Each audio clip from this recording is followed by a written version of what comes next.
기억하시나요? 태풍마을르, 태평양의 대표적인 휴양지인 괌에서 얼마 전 슈퍼태풍마을르가 상륙하게 되어 한국인 3천여 명이 발이 묶였던 일이 있었죠. 당시 태풍은 시속 240km의 강풍으로 곳곳에 차량들이 쓰러지고 도심 곳곳에 전신주들이 널브러지며 섬 전체가 폭격을 맞은 것 같았는데요. 태풍마을르로 인해 병원과 공항을 포함한 건물들이 훼손되었고 셀 수 없이 많은 집들이 무너지고 침수되었다고 합니다. 이로 인해 섬 대부분의 지역, 거의 모든 지역이라고 말할 수 있는 지역에서 정전사태까지 겪게 되며 15만 명 이상의 사람들이 영향을 받게 되었다는 소식을 미국 현지 매체 CBS가 보도하였습니다. 슈퍼태풍 마을의 힘은 말 그대로 슈퍼태풍이었는데요.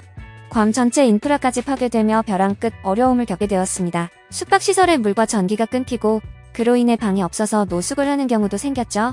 무엇보다 공항시설 마비로 항공기는 전혀 운영되지 않고 있는 상황입니다. 안타까운 소식은 그러한 슈퍼태풍의 영향권 안에 있는 괌의 수많은 관광객들이 본인의 나라로 돌아가고 있지 못하는 상황이고 현지 주민들은 본인들의 주거지들이 파괴되다 보니 관광객, 현지인 할 것 없이 너도 나도 호텔로 몰려들게 된 거죠. 그로 인해 이미 숙박 중이었던 관광객들이 숙박 연장이 거부되는 사태가 발생했고 어린아이이며 나이가 많으신 분들까지 방이 없어 호텔의 로비나 연회실에서 잠을 자야 하는 상황들이 벌어지고 있습니다. 한국인 A씨의 어느 인터뷰 내용입니다. 지금은 호텔비가 말도 안 되게 비싸졌어요.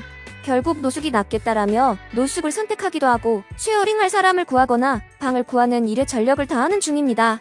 이뿐만 아니라 노숙 생활 중에 목욕 한번 시켜줘라. 천장과 벽면이 뻥 뚫린 호텔에서 촛불을 켜고 밤을 지샜고 호텔에서 준 샌드위치로 끼니를 때웁니다. 이번 슈퍼태풍 마을르로 괌주지사는 태풍으로 인한 사망자나 심각한 부상자는 없고 경미하게 다친 사례만 있는 것으로 보고됐다고 전했으며 다행히 큰 인명사고가 없었음을 알려주었습니다. 이 모습이 정말 재난의 현장이다 싶을 만큼 아수라장이 되어가는 괌의 모습. 전 세계 관광객들까지도 현재 호텔에서 체류 중이거나 노숙 중이며 음식을 구하는 일도 어렵고 일상생활이 어려운 열악한 환경에서 생활을 하고 있습니다. 슈퍼태풍 마을르의 파워는 대단했습니다. 그러한 재난 현장에서 전 세계 사람들이 모여있다 보니 별의별 모습들이 발견되었는데요. 아무래도 인간의 가장 기본 욕구가 충족되지 않다 보니 사람들은 예민해질 대로 예민해져 있기도 하고 살기 위해 몸부림을 치다 보니 보여지는 여러가지 모습들이 있었던 것 같습니다. 누군가는 호텔 숙박이 어렵다고 말하는데도 언성을 높이고 몸으로 밀어대며 우기기도 하고 같이 어렵고 같이 배가 고픈 상황에 본인의 그릇만 더 챙기려고 하는 등 이기적인 모습이 두드러지게 나타났습니다. 하지만 한편에서 다른 모습이 있었다고 합니다. 특별한 장면인데요. 어느 일본인 여성이 이런 재난 상황 속 한국인의 모습에 깜짝 놀랐다고 합니다. 호텔엔 방이 없고 노숙을 하는 사람들은 씻을 곳이 없었죠. 모두가 힘든 상황이라 타인의 어려움까지 살펴보기엔 어려운 상황이라고 말할 수 있었습니다. 그러던 와중에 한국인들은 놀라운 모습을 보였는데요.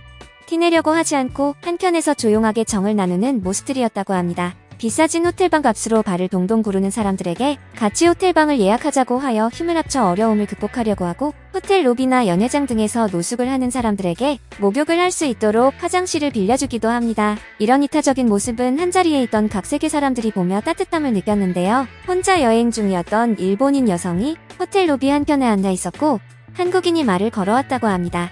혹시 식사는 하셨냐? 배가 고프지 않으시냐? 배고프시면 샌드위치를 조금 나눌 수 있을 것 같다.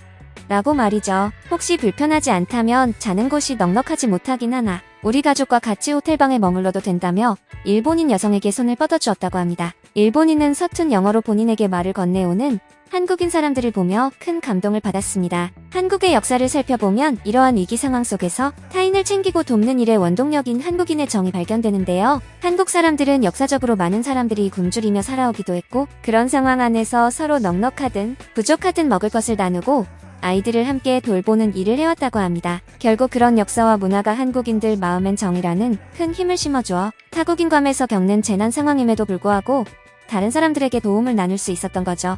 어쩌면 본인들이 불편함을 조금 감수해야 하는데도 말이죠. 이런 한국인들의 모습에 세계 각국의 사람들은 주변에서 지켜보다가 이해가 안 되는 듯 했지만 그 사람들의 진심 어린 한마디와 눈빛에 재난 상황에 지켜야 할 게 무엇인지 조금은 알게 되었다고 합니다. 재난 상황에서 퍼진 감동의 물결로 따뜻한 힘을 얻고 한국인들을 향해 착한 민족이다라는 말을 너도나도 건네며 칭찬을 남겼다고 합니다. 또한 그런 모습에 일본인은 한국인들을 보며 어쩌면 같은 관광객의 신분임에도 불구하고 용감하고 희생적인 모습에 존경하는 마음이 들었다고 합니다. 한국의 빠른 발전으로 잊혀져갔던 정, 잊혀진 듯했지만 슈퍼태풍 마와르로 인해 괌의 인프라가 파괴되는 등의 위기 상황 속에서 빛을 발하게 되었습니다.